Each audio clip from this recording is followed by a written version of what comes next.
Dah sate hari ni, tak sabar nak balik, nak buat je.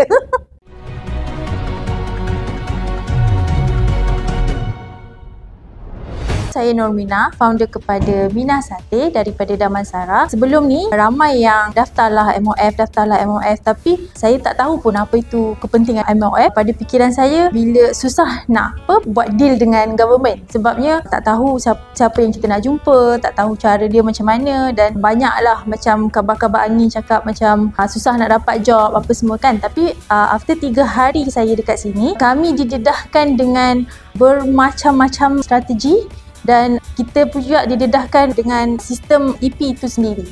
So rasanya macam dah berkembang sikit lah minda tu kan. So okey, rupanya banyak sebenarnya yang kita boleh buat jika kita ada MOF ni. Dan jika kita pandai menggunakan EP sistem ni.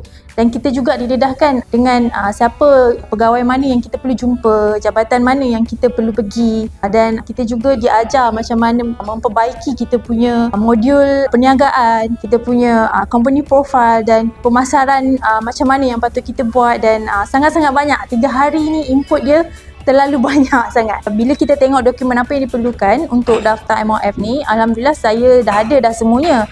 Cumanya mungkin kita kena buat company profile tu dan proposal dia lebih kepada keperluan jabatan tu sendirilah sebelum kita hantar ke jabatan kerajaan yang lain lah. Kita dah target sebabnya kita di Lembah Kelang. Dekat Lembah Kelang ni ada banyak sangat jabatan kerajaan. So antaranya yang kita nak pergi ialah UPenn Selangor, Amara Selangor, kawasan tepi PD pun ada, kepada IDAC Services dan juga penaja kita HRDC kerana telah menaja program yang sangat hebat ini.